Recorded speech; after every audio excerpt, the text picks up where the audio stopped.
Se consumó el desaire del presidente de México, Andrés Manuel López Obrador, a la Cumbre de las Américas, al gobierno de Estados Unidos y a su colega, el presidente Joe Biden.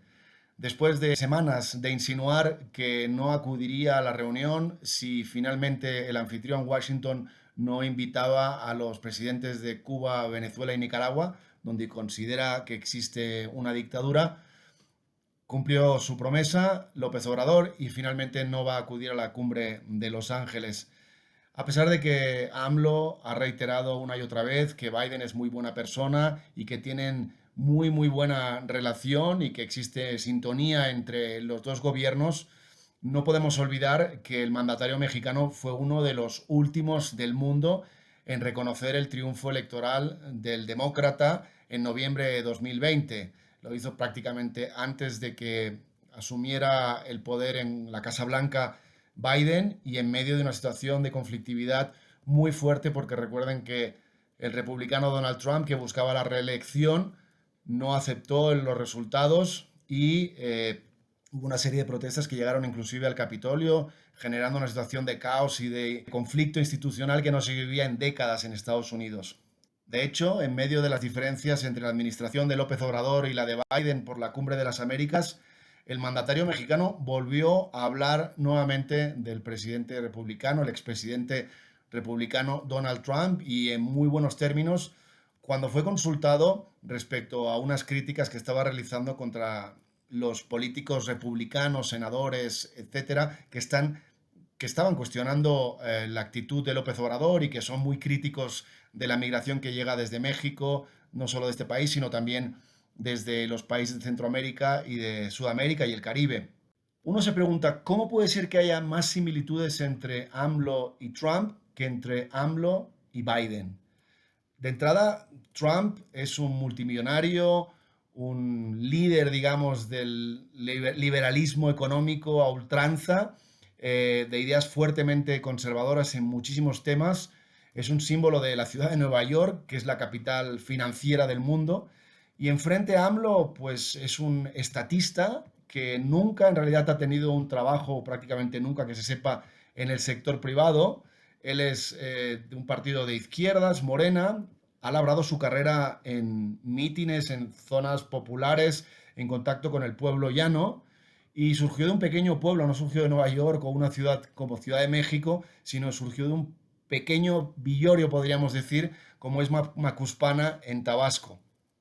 Pero aquí no se trata solamente de ideologías o de perfiles políticos. Aquí lo que nos interesa desde el punto de vista de la ética periodística es la forma que tienen ambos de gobernar, Trump y AMLO, la forma que tienen de comunicar, la forma que tienen de entrar en contacto con el pueblo, la forma que tienen de construir la opinión pública. Y es en este terreno donde AMLO y Trump tienen definitivamente muchas más similitudes que entre AMLO y Biden. Ambos nacen en realidad del hartazgo de la población de sus respectivos países respecto a los partidos tradicionales, representados, por ejemplo, por el Partido Demócrata de Joe Biden. AMLO creó la sección ¿Quiénes quieren las mentiras? Para atacar a los medios de comunicación tradicionales, convencionales. Trump creó los Fake News Awards para atacar también a los medios convencionales, en este caso acusándolos de ser los propagadores de noticias falsas, al igual que hizo López Obrador con Quienes quieren las mentiras. En cuanto a su discurso, tiene muchas similitudes discursivas. Por ejemplo, Trump habla de el mejor del mundo, el más grande, lo amo, esto es malo para Estados Unidos, o la mayoría de la gente piensa. Expresiones superlativas absolutamente posverdaderas, difíciles de constatar con datos, pero que la gente apoya porque representan una creencia, un sentimiento. De la misma forma, AMLO dice, vamos bien, la gente nos tiene confianza, es una obra única en el mundo, es un servidor público profesional, honesto, íntegro, o el más reciente, Ciudad de México es una de las ciudades más seguras del mundo. Nuevamente posverdad, nuevamente imposible de verificar esa información.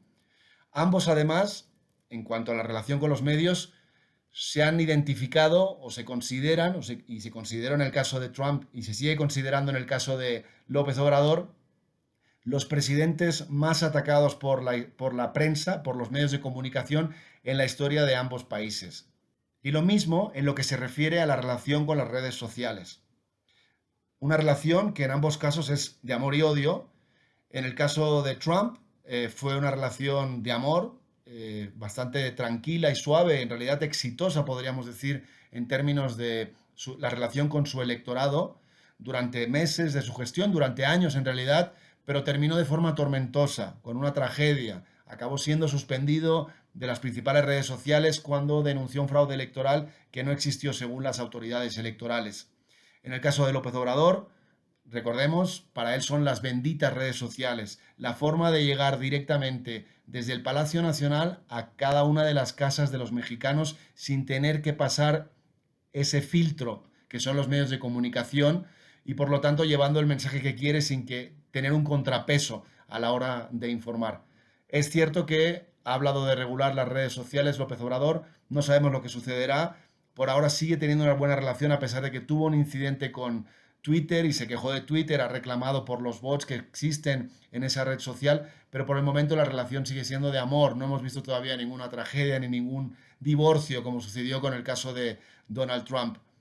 A pesar de que, como ven, no es difícil encontrar elementos coincidentes entre la política y la forma de gobernar y de comunicar de Donald Trump y la de Andrés Manuel López Obrador, lo cierto es que hay una cosa en la que podríamos decir que no se parecen por el momento, por ahora, y me refiero concretamente a la situación que se dio en Estados Unidos entre noviembre de 2020 y enero de 2021, cuando el candidato republicano, porque Donald Trump buscaba la reelección, perdió las elecciones frente a Biden y denunció un fraude electoral. Recuerden que entonces las televisoras estadounidenses decidieron censurar mensajes del presidente en los que denunciaba un fraude electoral que no había existido porque así lo habían dicho las autoridades electorales.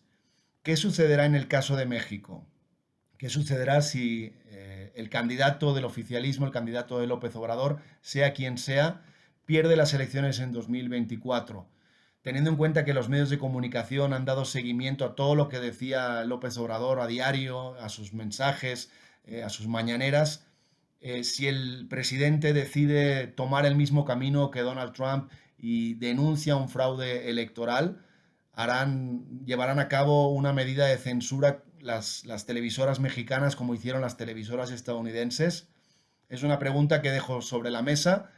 El tiempo es el que dirá, pero creo que es interesante planteársela ahora, que en realidad quedan apenas 2 años ya para esas elecciones que seguramente serán muy emocionantes y obviamente la cobertura informativa y todo lo que tiene que ver con la ética periodística en torno a esos comicios será trascendental y realmente estimulante para analizar. Hasta aquí llega hoy el vídeo del canal Montaner Connection, su canal de ética periodística. Como siempre, si les ha gustado este vídeo, por favor, denle like. Si quieren recibir más vídeos y estar al tanto de las novedades en la materia, suscríbanse a mi canal. Yo soy Raúl Cortés. Una vez más agradezco que hayan atendido a mis explicaciones y a mis reflexiones y los veo la próxima vez.